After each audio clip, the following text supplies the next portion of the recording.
వాంకిడి మండలంలోని గ్రామ పంచాయతీ సవాతి డోమ్గర్ గ్రామంకి చెందిన మడవి దేవ్భాయ్ 2 రోజులు కురిసిన భారీ వర్షాలకు నిండు గర్భిణి పురిటి నొప్పులు రావడంతో సరైన దారి లేక గర్భిణిని 4 కిలోమీటర్లు బైక్ వెళ్లడం ద్వారా 12వ తేదీ వాంకిడి హాస్పిటల్ కి తరలించగా 108 వచ్చి ప్రసవం చేసిన అనంతరం తల్లిని బిడ్డని మంచిర్యాల హాస్పిటల్ కి తరలించగా ఆరోగ్యం బాగలేదని మెరుగైన వైద్యం కోసం హైదరాబాద్ గాంధీ హాస్పిటల్ కి తరలించారు.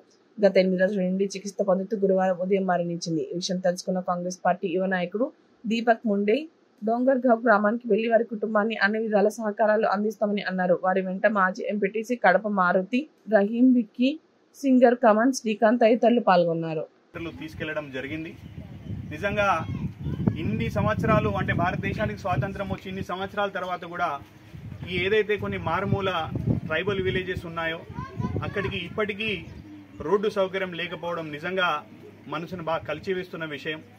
కేవలం 22 సంవత్సరాల అమ్మాయి డెలివరీ పురిటి నొప్పులతో 4 కిలోమీటర్లు బైక్పై ప్రయాణం చేసి అక్కడి నుంచి ఆసిఫాబాద్ వెళ్ళి అక్కడి నుంచి హైదరాబాద్ గాంధీ ఆసుపత్రిలో ట్రీట్మెంట్ తీసుకున్న సమయంలో ఆమె చనిపోవడం నిజంగా చాలా దురదృష్టకరం. మా కాంగ్రెస్ పార్టీ జిల్లా మరియు మండల కాంగ్రెస్ పార్టీ ఆధ్వర్యంలో మేము వారికి ప్రగాఢ వారి కుటుంబానికి సానుభూతి తెలియజేస్తున్నాం. వారి యొక్క హస్బెండ్ కూడా మనతో ఉన్నారు. నిజంగా వారికి వారి కుటుంబ సభ్యులకు ఏదైతే ఉన్నారో వాళ్ళకు ఖచ్చితంగా వారి వెంట మేము ఉంటాము. వారికి నిజంగా మాతో అయినంత సహాయ సహకారాలు అందించడానికి మా పార్టీ అధ్యక్షులు కాన్స్టిట్యూన్సీ ఇన్ఛార్జ్ కూడా రెడీగా ఉన్నారు.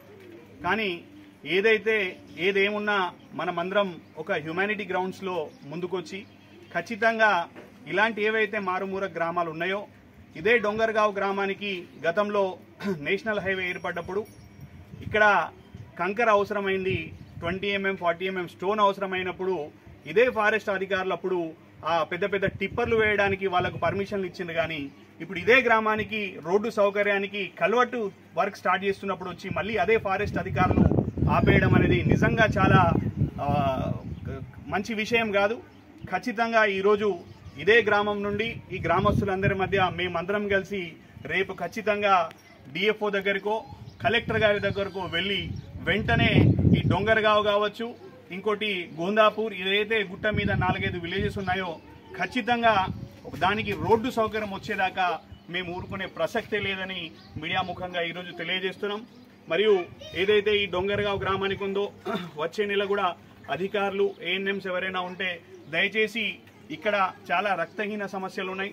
గౌరవ డిఎంహెచ్ఓ అలాగే ఐటీడీఎఫ్ఓ గారికి కూడా మేము కోరడం ఏంటంటే ఏదైతే ఈ కోలం గిరిజన ఆదివాసులు ఉన్నారో మహిళల్లో ప్రసవానికి వచ్చిన మహిళలు కూడా ఉన్నారు. వాళ్ళలో రక్తహీనత సమస్యతో ప్రతిసారి వీళ్ళకి ఏదేదో ప్రాబ్లమ్స్ అవుతున్నాయి. వెంటనే మేము డిఎంహెచ్ఓ గారితో కూడా ఇదే కోరుతున్నాం. ఎవరైతే ఇట్లా వీక్నెస్గా చాలా బలహీనంగా ఉన్నారో వారికి వెంటనే రక్త పరీక్షలు చేయించి వారికి అవసరమైన న్యూట్రిషన్స్ కిట్స్ కానీ వారికి ఏ విధమైన సహాయ సహకారాలు ఉన్నా డిఎంహెచ్ఓ గారు కలెక్టర్ గారిని సంప్రదించి వెంటనే ఆ కార్యక్రమం కూడా చేపట్టాలని తెలియజేస్తూ మరొక్కసారి దయచేసి ఫారెస్ట్ అధికారులను విన్నవిస్తున్నాం. దయచేసి ఇదే నేషనల్ హైవే సెంట్రల్ గవర్నమెంట్ పనిచేస్తున్నప్పుడు అంత పెద్ద 100ల కొద్ది టిప్పర్లు నడిచినప్పుడు మీరు చేయని అబ్జెక్షన్ కేవలం ఈ ఊరికి ఇప్పుడు రోడ్ వేయడానికి కలవట్ వేయడానికి అంటే మార్కౌట్ వేసినప్పుడే వచ్చి ఆపడం అనేది నిజంగా సిగ్గుచేటు. దయచేసి ఇప్పటికైనా ఒక హ్యుమానిటీ గ్రౌండ్స్లో సరే రూల్స్ అన్ని చాలా ఉంటాయి, ప్రతిదీ రూల్ ప్రకారం మనం చేయలేం కాబట్టి హ్యుమానిటీ గ్రౌండ్స్లో ఇవాళ ఒకటే మాట, ఇదే గ్రామానికి గనక డాంబర్ రోడ్ వచ్చుంటే సరైన సమయానికి ఈ బాలింతను మనం ఆసుపత్రికి చేర్చేవాళ్ళం. మరి ఇంకేదైనా అవసరమైతే 4 కిలోమీటర్లు బైక్ పైన వెళ్ళడం పెద్ద వర్షంలో ఎంత ఆలస్యమైందో మనం అర్థం చేసుకోవచ్చు. దయచేసి ఇప్పటికైనా ఫారెస్ట్ అధికారులు మీరు స్పందించి ఇలాంటి ఏమైనా ఉంటే ఒక హ్యుమానిటీ గ్రౌండ్స్లో మీరు కూడా ముందుకు రండి. ప్రతి ఒక్కరికి ఫ్యామిలీ ఉంది, ఇప్పుడు పాప ఉంది, 1 నెల అంటే 20 రోజుల పాప ఉంది, ఆమె తల్లిని మనం రిటర్న్ తీసుకొచ్చి ఇయ్యలేం కదా. కాబట్టి దయచేసి అధికారులందరికీ ఇదే విన్నపం, ఇటువంటి విషయాల్లో కాస్త ఒక హ్యుమానిటీ గ్రౌండ్స్లో మీరు ఆలోచించాలని తెలియజేస్తూ వెంటనే ఈ ఏదైతే రోడ్డు పనులు ఆగేస్తున్నాయో ఆ రోడ్డు పనులు కూడా వెంటనే స్టార్ట్ చేయాల్సిందిగా అంటే స్టార్ట్ చేయించేలా ఆదేశాలు ఇవ్వాల్సిందిగా గౌరవ కలెక్టర్ గారిని డిఎఫ్ఓ గారిని కోరుతున్నాం.